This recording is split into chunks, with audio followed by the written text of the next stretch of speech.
Last episode में हमने देखा कि कैसे पैसों की कमी को पूरा करने के लिए जियान ने स्क्रिप्ट ऑफ एलेक्जेर बनाकर ऑक्शन में बेच दी, जिसके बाद उस ऑक्शन यानी बोली में उसी के पापा ने वो दवाई खरीद ली। अब इस एपिसोड में हमें दिखाते हैं कि जियान के पास पैसों की कमी पूरी हो गई है, लेकिन उसके पापा से उसके भाई यानी जियान के चाचा इतनी महंगी डील करने पर लड़ रहे थे। लेकिन जियान उन सबको उल्टा यह कहकर फटकार देता है कि वो अपने बेटे की लेवल बढ़ाने के लिए कुछ भी करेगा और ऐसा करने के लिए वो अपनी संपत्ति तक को बेच देगा। अब उनकी ये सब बातें जियान भी सुन लेता है, जिसके बाद वो अपने पापा से मिलता है तो इमोशनल होकर उन्हें गले लगाकर बहुत रोता है और कहता है कि मैं जल्दी से जल्दी अपने लेवल्स बढ़ाकर 3 साल बाद होने वाले मैच को जरूर जीतूंगा। अब जियान बहुत खुश होता है, जिसके बाद वो अपने बेटे को स्पिरिट ऑफ एलेक्जेर देता है। अब जियान आज रात को ही लेवल बढ़ाने का डिसाइड करता है, लेकिन उसका मास्टर उसे जल्दबाजी ना करने की कहता है, क्योंकि जल्दबाजी से उसकी हेल्थ पर बुरा असर पड़ सकता था। वो फिर अपनी ट्रेनिंग पूरी जी जान से करने लगता है और वैक्यूम पाम और फायर ब्लोइंग टेक्निक की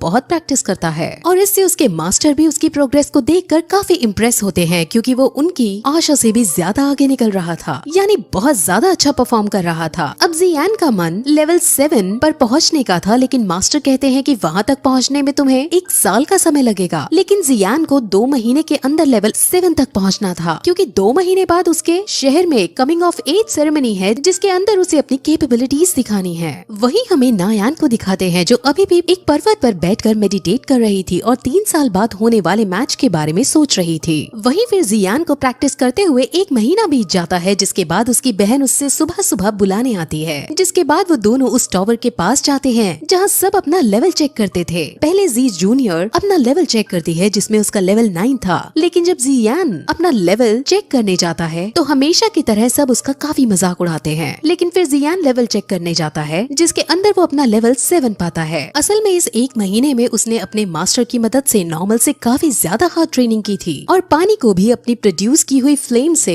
उड़ाने की ताकत प्राप्त कर ली थी, जिसकी वजह से उसका लेवल 7 पर पहुंच गया था। अब जियान वैक्यूम पाम और फायर प्रोड्यूस करने में एक्सपर्ट हो चुका था। अब ये देखकर सब काफी शौक होते हैं और उसकी तारीफ करने लगते हैं। वहाँ एक लड़की जिसका नाम जीमाई है, वो भी अब जियान के साथ मिलकर प्रैक्टिस करना चाहती थी, जिसके बारे में वो जियान से पूछती भी है, लेकिन जी जूनियर उसे साफ मना कर देती है। अब जियान के पापा यानी जिहान की भी काफी तारीफ होने लगती है। वहीं दूसरी तरफ ये खबर जियाली भी हाउस के हेड तक पहुंचती है, जहां वो काफी ज्यादा उफान जाता है। लेकिन फिर उसका बेटा उसको इविल स्माइल देता हुआ एक प्लान बताता है कि 1 महीने बाद कमिंग ऑफ एज सेरेमनी जाएंगे और उसके अंदर में उसकी कमजोरी का पता लगा लेंगे और उसको आसानी से हराने में सक्षम हो जाएंगे। वहीं फिर 1 महीने बाद अब सेरेमनी स्टार्ट होती है, जिसके अंदर जियान को रिंग के अंदर बुलाया जाता है और अनाउंसमेंट की जाती है कि कोई भी जिसका लेवल 9 या 9 से नीचे हो वो जियान को चुनौती दे सकता है, जिस पर अब जीनिंग उसके सामने आता है और उससे लड़ने लगता है। जीनिंग वही है जो हमेशा से जियान को परेशान करता था और जिसके पिछले एपिसोड में जी जूनियर से ट्रेनिंग फाइट भी हो रही थी। अब उन दोनों में लड़ाई शुरू होती है, जिसमें पहले जियान दोगले ही करता है, लेकिन फिर अब उस पर अटैक करना शुरू करता है, जिसके बाद वो फायर ब्लोइंग टेक्निक का यूज कर उस पर एक ही अटैक करता है और उसी से जीनिंग हार जाता है। अब जीनिंग को बहुत गुस्सा आता है, क्योंकि लेवल 8 होने के बावजूद वो लेवल 7 वाले से हार गया था। लेकिन अब इस मैच में जियान ने क्योंकि अपनी फुल स्ट्रेंथ का प्रदर्शन दिया था और स्पिरिट ऑफ एलेक्जेर भी अब अपना असर दिखाना शुरू कर गई थी, इसीलिए अब उसका लेवल वही 7 से 8 पर पहुंच जाता है, यानी वो अब लेवल 8 का योद्धा बन जाता है। जिसके बाद जीनिंग गुस्से में आप पीछे से उस पर वार करने आता है, लेकिन जियान इस बार फायर ब्लोइंग और वैक्यूम पंप दोनों का एक साथ यूज करते हुए उसे बहुत दूर फेंक देता है, जिससे वो बहुत घायल हो जाता है। वहीं जिया लीबी भी मौजूद था, जहां वो अब अपने इविल प्लान को अंजाम देता है और उसे चुपके से एक हाईली कल्टिवेटेड मेडिसिन दे देता है, जिससे वो इंस्टेंट बहुत ज्यादा शक्तिशाली बन जाता है, यानी उसकी स्ट्रेंथ काफी ज्यादा बढ़ जाती है। सभी लोग उसको देख समझ जाते हैं कि इसने ऐसी दवाई खाई है जो उनके शहर में बैन है। वो उसको रोकने की भी कोशिश करते हैं, लेकिन जीनिंग के ऊपर गुस्सा सवार था, जिसके बाद वो सीधे जियान को मारने उसके पीछे दौड़ता है, लेकिन जियान उससे नहीं डरता और वो काउंटर अटैक करता है, जिसमें वो जीनिंग की हड्डी पसली तोड़ देता है। अब मैच बैन किया जाता है, जहाँ जीनिंग का फादर उसके पास आकर उसका हाथ चेक करता है। उसका एक हाथ बुरी तरह से टूट गया था, जिस पर वो जियान को फटकारता है, उसे एक क्रूअल आदमी बताता है। लेकिन वहाँ जी क्लैन के और भी लोग अब आते हैं, जहाँ वो जीनिंग की ही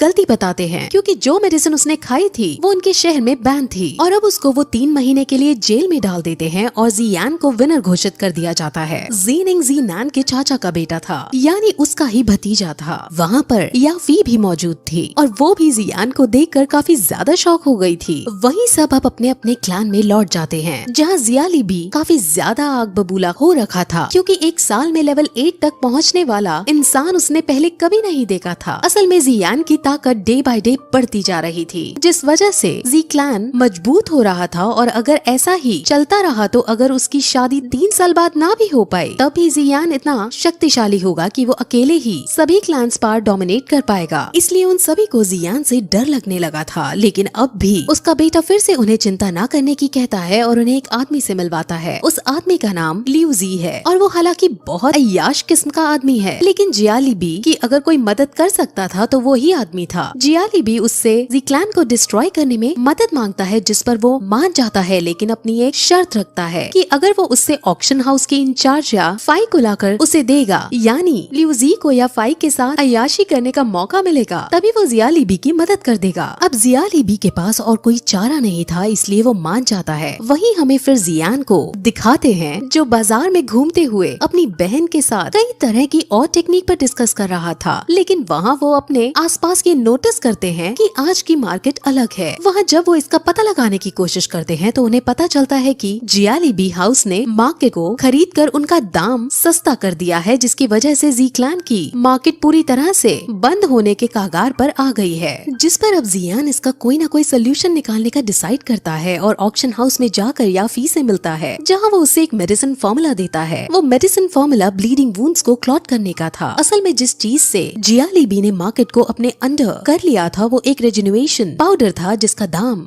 बहुत सस्ता और असर बहुत तगड़ा वाला था। इसके लिए जियान भेस बदलकर रीजेन्युएशन पाउडर से भी अच्छी मेडिसिन का फॉर्मूला ऑक्शन हाउस में लेकर लाया था, ताकि वो यहाँ इसको बनाने के इंग्रेडिएंट्स हासिल कर सके और जी क्लान फिर से अपनी मार्केट हासिल कर सके। अब याफी उसको इस मेडिसिन को बनाने के लिए इंग्रेडिएंट्स देने से मना कर देता है, क्योंकि वो जियाली बी के साथ किसी तरह का पंगा नहीं लेना चाहती थी। वो बात कर ही रही होती है कि अचानक वहाँ बहुत सारे सैनिक आकर उन पर हमला करने लगते हैं, लेकिन जियान उन सबको अपने एक ही हाथ से वैक्यूम पंप टेक्निक का यूज करते हुए सबको मारकर सबको हरा देता है। अब याफी एक सैनिक से पूछती है कि तुम्हें किसने और क्यों भेजा है, जिस पर सैनिक बता देता है कि उसको लियू जी ने तुमको किडनैप करने के लिए भेजा है, ताकि वो तुम्हारे साथ अय्याशी कर सके। अब ये सुन याफी को काफी गुस्सा आता है और वो सैनिक को चांटे मार मार कर भगा देती है और जियान का धन्यवाद करती है। वो उससे काफी ज्यादा इम्प्रेस हो जाती है, जिसके बाद वो उससे सारे इंग्रेडिएंट्स दे देती है। जिस पर अब जियान इन सभी को जी क्लान को देने को कहता है। याफी पूछती भी है कि तुम्हारे जी क्लान के साथ क्या संबंध है और तुम कौन हो, जिस पर अब जियान अपना मास्क हटाकर उसे अपना फेस दिखा देता है और उसको देखकर याफी बहुत ज्यादा खुश होती है, क्योंकि वो पहले से ही उसकी फाइटिंग स्किल्स से इम्प्रेस रहती थी। वहीं जियाली बी लीजी की इस हरकत पर बहुत गुस्सा होता है, क्योंकि उसे डर था कि अब उसका ऑक्शन हाउस में एंट्री बंद ना हो जाए। लेकिन उसका बेटा बताता है कि उसने हमारी एंट्री बंद नहीं की, लेकिन हमारे खरीदे जाने वाली चीजों के दाम 5 गुना ज्यादा बढ़ा दिए हैं। वहीं अब जी क्लैन के सभी बड़े लोग ऑक्शन हाउस में कुछ ऐसा सामान ढूंढने का प्लान बना रहे थे जिससे वो रीजनरेशन पाउडर को टक्कर दे सके। कि तभी वहाँ याफी उन सभी इंग्रेडिएंट्स को लेकर उनके महल के अंदर आती है, जहाँ वो उन्हें इन सभी इंग्रेडिएंट्स को देने की बात कहती है। जी क्लैन के पास में पैसे नहीं थे कि वो ये सब खरीद सके, लेकिन याफी उन्हें बताती है कि ये अब इन ओल्ड मास्टर का गिफ्ट है जो तुम्हें वो देना चाहते हैं। अब फिर उनके सामने ओल्ड मास्टर आते हैं, यानी जी यान भेस बदलकर वहाँ आता है और वैक्यूम पंप की मदद से वो उन इंग्रेडिएंट्स का यूज करके वही उन सभी के सामने मेडिसिन बनाने लगता है। जिसके बाद मेडिसिन तैयार हो जाती है और वो कहता है कि इस मेडिसिन से ब्लीडिंग वुंड बहुत जल्दी जल्दी क्लॉट होने लगेंगे और रिजनरेटिंग पाउडर इसके सामने कहीं खड़ा भी नहीं हो पाएगा। अब जी क्लैन इतने बड़े गिफ्ट को हासिल ऐसे ही नहीं कर सकते थे और वो मना भी करते हैं, लेकिन ओल्ड मास्टर कहता है कि ये सब मैं तुम्हारे बेटे जी यान की फाइटिंग स्किल्स को